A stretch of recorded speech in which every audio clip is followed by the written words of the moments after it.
मंच पर बैठे हुए बुजुर्ग नेता, हमारे चाहते लीडर, भूतपूर्व प्रधानमंत्री जी श्री मनमोहन सिंह जी और सारे वर्किंग कमेटी के सदस्य, एआईसीसी के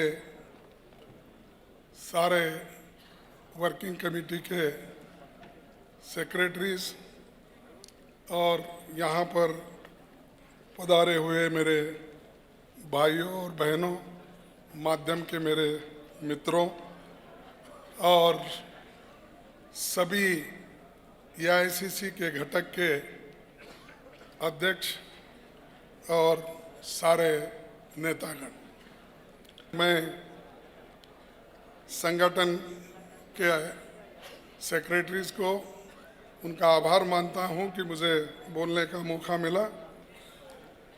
और इस वक्त मैं सिर्फ 2-3 बातें बताना चाहता हूं। ये ज़रूरी है क्योंकि जैसा कि गुलाम नबी आज़ाद साहब ने यहाँ पर कहा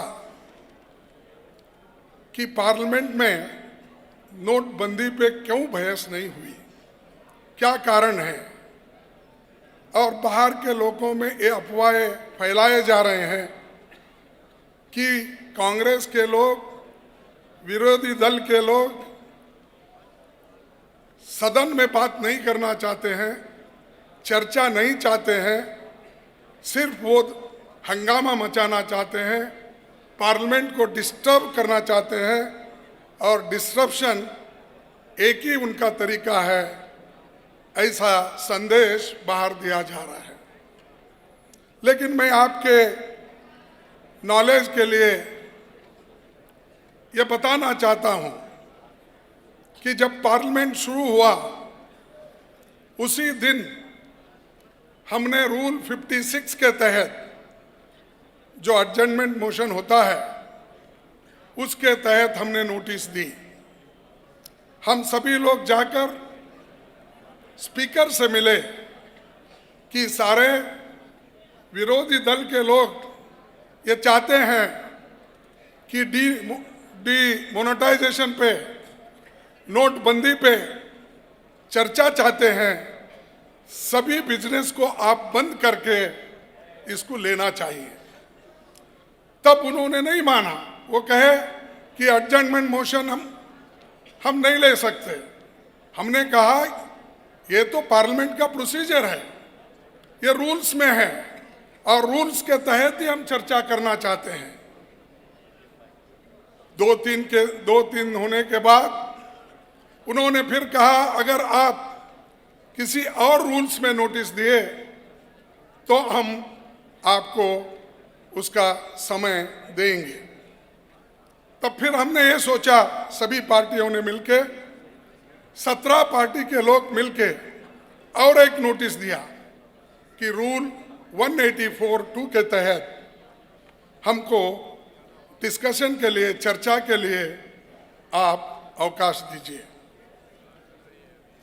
182 के तहत देने के बाद फिर गवर्नमेंट ने स्पीकर के ऊपर प्रेशर डाला और कहा यह भी हमको मंजूर नहीं है।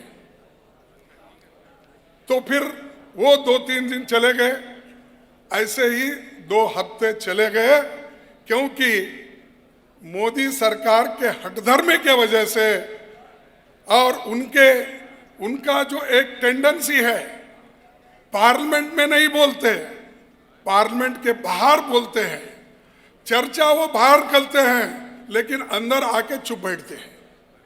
इसीलिए हम ये चाहते थे उनके सामने ये चर्चा हो, उनको जो भी कुछ कहना है वहां कह दो, लेकिन वो तैयार नहीं थे। इसलिए तैयार नहीं थे, उनके पास कोई कारण नहीं था बताने के लिए क्यों उन्होंने नोटबंदी की। ये जनता को बताने के लिए उनके पास कुछ भी नहीं था, क्योंकि सो मोटो अपने आप में मोदी जी ने 8 नवंबर को ऐलान किया कि आज से 1000 और 500 रुपए के नोट ये कागज के टुकड़े हैं, रद्दी है, नहीं चलेगा। तो ये उन्होंने कहा। कहने के 4 दिन के बाद कानपुर के पास एक रेलवे एक्सीडेंट हुआ। उस रेलवे एक्सीडेंट में उन्होंने कंपेंसेशन के रूप में क्या दिया? वो पुराने नोट दिए।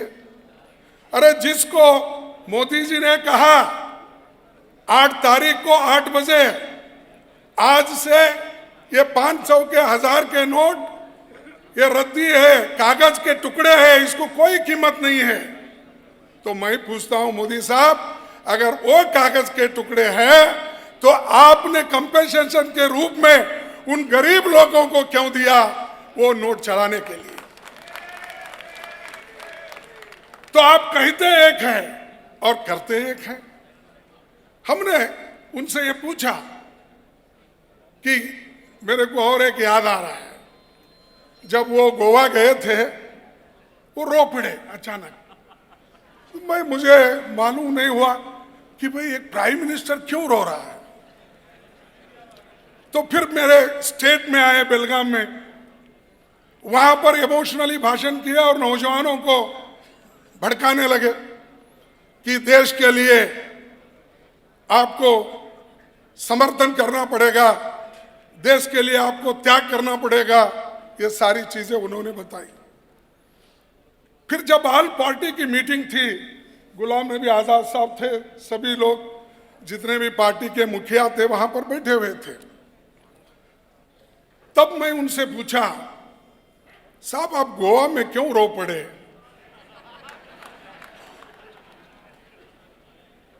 आपके जान को खतरा है, इसलिए आपने बचाया, मेरे जान को खतरा है।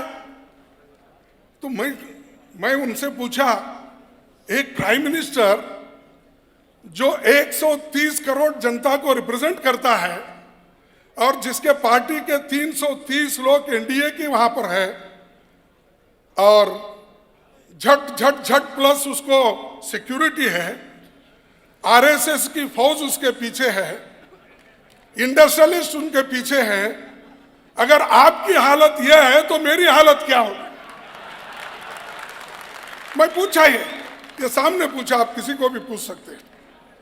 अगर आपकी हालत इसी है, मैं तो एक गरीब आदमी हूं, I am suppressed, depressed, disregarded, I come from that section, अगर मेरी हालत क्या होगी?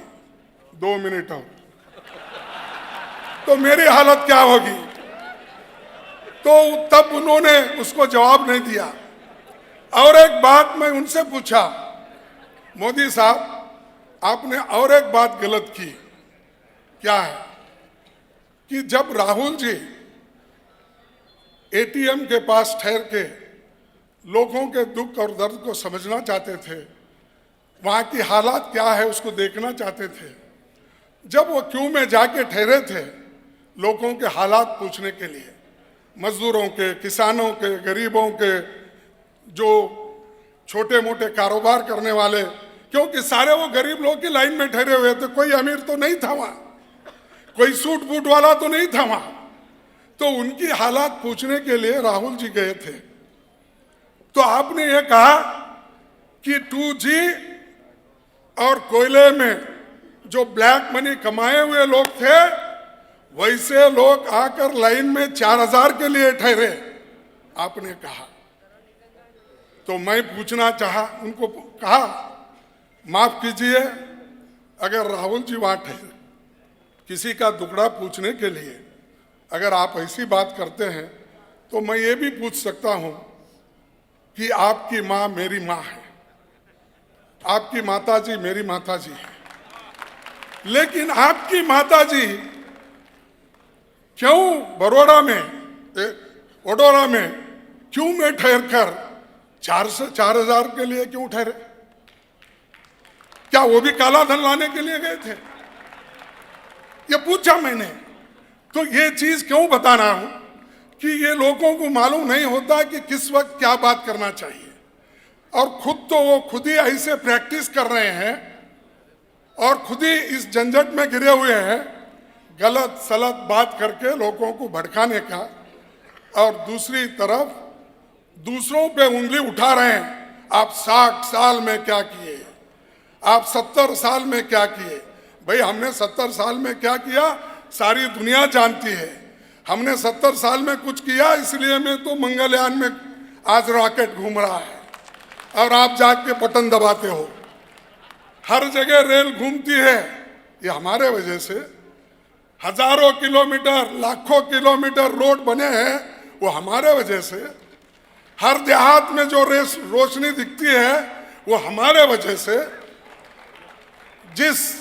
जिस देश में खाने के लिए खाना नहीं मिलता था, अमेरिका का गेहूं लाकर वो राशन में बेचते थे, उस वक्त लोग क्यू में ठहर कर लेते थे। आज खाने का भंडार, अन्न का भंडार भर के गिरा है। इसीलिए तो मनमोहन सिंह जी, सोनिया गांधी जी 3 रुपए केजी करके आज फूड सिक्योरिटी एक्ट लाए। ये हमने किया है, लोगों को काम देने का काम किया है। शिक्षण में उनको आरटीई एक्ट ला कर दिया है। क्या नहीं किया हमने, बहुत कुछ किया है, बहुत कुछ बोलना है, लेकिन ज़्यादा कुछ समय न लेते हुए आपका और दूसरे अभी वक्ता बहुत से हैं, मैं इतना ही कहूँगा कि एक बार मैंने कहा था ये बात, फिर यहाँ दोहराना चाहता हूँ। मंजिल बहुत दूर है, रास्ता बड़ा कठिन है, फिर भी हमें पहुँचना है। दिल मिले या न मिले, कम से कम सभी लोग हाथ मिला के चलो और इसको यशस्वी बनाओ और लड़ते रहो, लड़ेंगे, राहुल जी का साथ देंगे और आगे बढ़ते रहेंगे। जय हिंद।